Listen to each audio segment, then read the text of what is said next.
दिमागी बीमारी को कैसे पहचानें और दिमागी बीमारी क्यों होती है और दिमागी बीमारी कितनी बड़ी समस्या है, कितना बड़ा ट्रॉमा है, कितना बड़ा टैबू है। आज हम ये जानने की कोशिश करेंगे और हम टोटली पूरी इन्फॉर्मेशन आपको देंगे, इलाज के बारे में भी बताएंगे। लेकिन सबसे पहले मैं एक बात आपको क्लियर कर देना चाहता हूँ कि मानसिक बीमारी कोई वीकनेस का साइन नहीं है। मानसिक बीमारी होना कम इंसान होना नहीं है। मानसिक बीमारी होने का मतलब आप दिमागी रूप से या शारीरिक रूप से कमज़ोर हैं, ऐसा बिल्कुल भी नहीं है। दिमागी बीमारी कभी भी हो सकती है, किसी को भी हो सकती है। तो यदि आपको कुछ उस तरह की प्रॉब्लम है तो आप अपने आप से बात करिए, अपने नियर बाई लोगों से बात करिए। और मैं उन सभी लोगों को बोलूँगा कि यदि किसी को मेंटल डिसऑर्डर है, दिमागी कोई समस्या है, तो आप उसके साथ सहानुभूति से पेश पेश आइए। आप एक सेंसिटिव इंसान बनिए, आप उस इंसान को सुनिए, समझिए और उसकी मदद करिए। यदि वो उसकी प्रॉब्लम आपके लेवल पे नहीं सॉल्व हो पाती है तो उसे काउंसलर, फिजिशियन मतलब डॉक्टर के पास लेके जाइए। दिमागी बीमारी को पहचाना जा सकता है, सही समय पे पहचान की कोशिश करिए, उसका पूरी तरह से इलाज किया जा सकता है और एक मानसिक बीमारी से ठीक होने के बाद एक इंसान नॉर्मल अपनी ज़िंदगी जी सकता है। बहुत सारे लोगों को आपने देखा है कि ये प्रॉब्लम्स आती हैं लेकिन लोग टैबू के कारण बात नहीं करते, डायग्नोसिस नहीं बनता या डायग्नोसिस बहुत लेट बनता है, सही इलाज नहीं मिलता और फिर कई बार देखा जाता है कि बहुत देर हो जाती है। तो सबसे पहली बात यह है कि आप बात करें, अपनी बीमारी के अपने लक्षणों को समझें। यदि अब कुछ ऐसे रेड फ्लैग्स सिग्नल्स होते हैं, कुछ संकेत होते हैं, उनको सभी को समझना चाहिए। सबसे बड़ा चैलेंज ये होता है फर्स्ट लेवल पे, पेशेंट के लेवल पे, सोसाइटी के लेवल पे, कि वो कैसे समझें कि इस इंसान को मानसिक समस्या है, इस इंसान को मानसिक समस्या नहीं है। तो सबसे पहली बात है, यदि आप भावनात्मक रूप से बहुत ज़्यादा परेशान रहते हैं, आप बहुत दुखी रहते हैं, आप गिल्ट में रहते हैं और आपको बहुत ज़्यादा घबराहट, बेचैनी होती है, अचानक पसीना आता है, अचानक आपकी दिल की धड़कन बढ़ जाती है, लगातार आपका दिमाग बीमारी के बारे में सोचता रहता है, आप को एंजाइटी होती है, आपको डिप्रेशन होता है।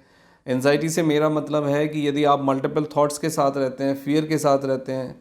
डिप्रेशन से मतलब है कि आप बहुत सैड रहते हैं, एक ही प्रॉब्लम के साथ आप लगे रहते हैं। या फिर आपको ओसीडी है, यानी आप एक चीज़ को रिपीटेडली उसके पीछे रहते हैं और एक फियर के साथ आप उसे रिपीट करते रहते हैं। या फिर आपके लेवल पे भावनात्मक बदलाव हैं, आपको वायलेंस आप करते हैं, आप एब्यूज़ आप करते हैं, लोगों के साथ आप मिक्स नहीं करते, आप क्राउड से आपको डर लगता है, सोसाइटी में आप मिक्स नहीं होते, घर में आप मिक्स नहीं होते और आपका बॉडी लैंग्वेज बड़ा नेगेटिव, बड़ा विड्रॉल वाला रहता है बात करने के दौरान। और आपको ये लगा रहता है कि कोई मुझसे कुछ पूछ लेगा या कोई मुझे कह देगा, बहुत सारी चीज़ें होती हैं। यदि आप इवन द हीन भावना के आप शिकार हैं, अचानक आपके मूड स्विंग करते हैं, अचानक आपका बिहेवियर चेंज होता है। यदि आप बहुत ज़्यादा ओवर ईटिंग करते हैं, बहुत ज़्यादा आप यदि खाते हैं, या फिर कोई लगातार आप नशा कर रहे हैं, नशे का सहारा ले रहे हैं अपनी लाइफ को रेगुलेट करने के लिए, सोने के लिए, जीने के लिए, तो आप समझ लीजिए कि कोई ना कोई मानसिक बीमारी, कोई ना कोई हार्मोनल, कोई ना कोई बायोकेमिकल चेंज आपके शरीर में धीरे धीरे हो रहा है। और आप उसको समझिए, फर्स्ट स्टेज में समझेंगे तो आपकी बीमारी का डायग्नोसिस सही बन पाएगा और प्लस आप पूरी तरह से ठीक हो पाएंगे। लेकिन यदि ये रेड फ्लैग्स, ये सिम्टम्स, ये सिग्नल्स आपको मिल रहे हैं अपने अंदर, अपने नियर बाय किसी के अंदर, किसी रिलेटिव्स के अंदर, दोस्त के अंदर, तो आप उससे बात करें, उसकी हेल्प करें, उसे काउंसलिंग और ट्रीटमेंट दिलाएं। That is the right way. दूसरी बात आती है, फीलिंग को कभी सप्रेस्ड ना करें। आपके अंदर जो फीलिंग है, जैसी भी फीलिंग है, गुड एंड बैड, जो भी आपका तरीका है, जो भी आपकी टर्मिनोलॉजी है, जो भी आपके पास शब्द हैं, आप अपने को एक्सप्रेस ज़रूर करें। एक्सप्रेस करने से, बात करने से चीज़ें सरफेस पे आती हैं और जब चीज़ें सरफेस पे आएंगी तो फिर उसके सॉल्यूशन की तरफ आप एक दो स्टेप लेंगे और फिर राइट सॉल्यूशन पे आप पहुंच जाएंगे। फीलिंग सैड और फीलिंग डिप्रेस दो अलग चीज़ें हैं। कई बार क्या होता है कि हम बहुत ज़्यादा डिप्रेस्ड होते हैं, वो टेम्परेरी होता है, और फीलिंग सैड भी कई बार टेम्परेरी होता है।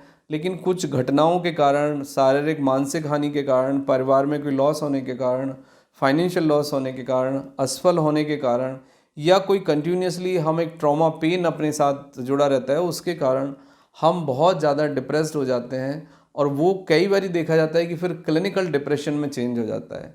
तो if you are temporary depressed हैं, टेम्परेरी सैड हैं, टेम्परेरी आप विड्रॉल में हैं, टेम्परेरी आप डार्क में हैं, तो ठीक है, वो कुछ कंडीशनल हो सकता है, उसके कुछ समय के बाद आप रेगुलेट कर लेंगे उसको। लेकिन यदि रिपीटेडली ऐसा होता है तो ये क्लिनिकल डिप्रेशन के सिम्टम्स हैं, और क्लिनिकल डिप्रेशन को काउंसलिंग से और ट्रीटमेंट से ही ठीक किया जा सकता है। Clinical depression without a treatment, without a doctor ठीक कभी भी नहीं होता, और वो कॉम्प्लिकेटेड होगा, वो बढ़ेगा और फिर बाद में वो आपको बहुत सारी प्रॉब्लम्स पैदा करेगा।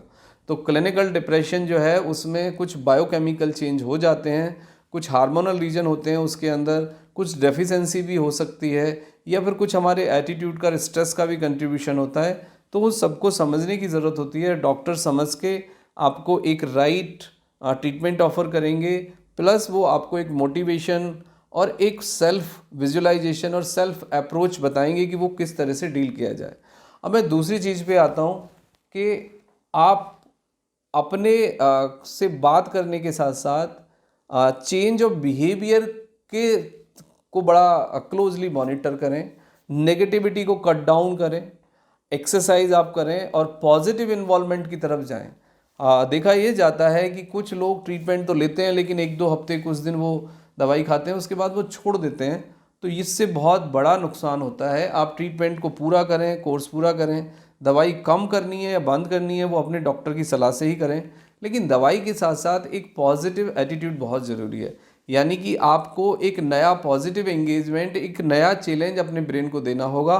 कुछ इनोवेटिव, कुछ पॉजिटिव, कुछ प्रोडक्टिव आप करने की कोशिश करिए।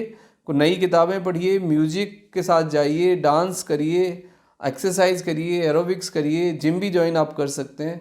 बट मेक श्योर कि नया चैलेंज आप अपने को सामने रखिए, एक डिसिप्लिन बनाइए और पर्सनल पर डे यानी एक दिन का ही डिसिप्लिन के बारे में सोचें और डिसिप्लिन से जाइए, और अपनी जो क्षमता है, आपकी जो एबिलिटी है, जो स्ट्रेंथ है, उसको मैक्सिमम यूज़ करने की कोशिश करिए। आप अपने को स्ट्रेच करिए, ब्रीथिंग एक्सरसाइज करिए, मेडिटेशन करिए। मेडिटेशन से मेरा मतलब है कि सेल्फ विजुअलाइजेशन पे जाइए, किसी ऑब्जेक्ट को ऑब्जर्व करिए, कुछ टाइम आप ब्रीथिंग एक्सरसाइज करिए, प्लस अच्छी नींद और regular positive with a discipline, ये आपको उस प्रॉब्लम से बाहर निकालने में मदद करेगी। But again I am repeating, clinical depression के लिए आपको एक ट्रीटमेंट की, प्रॉपर डॉक्टर की, प्रॉपर काउंसलिंग की ज़रूरत होगी, और आप उसके साथ, उसके सपोर्ट से ही आप इसको डील करिए।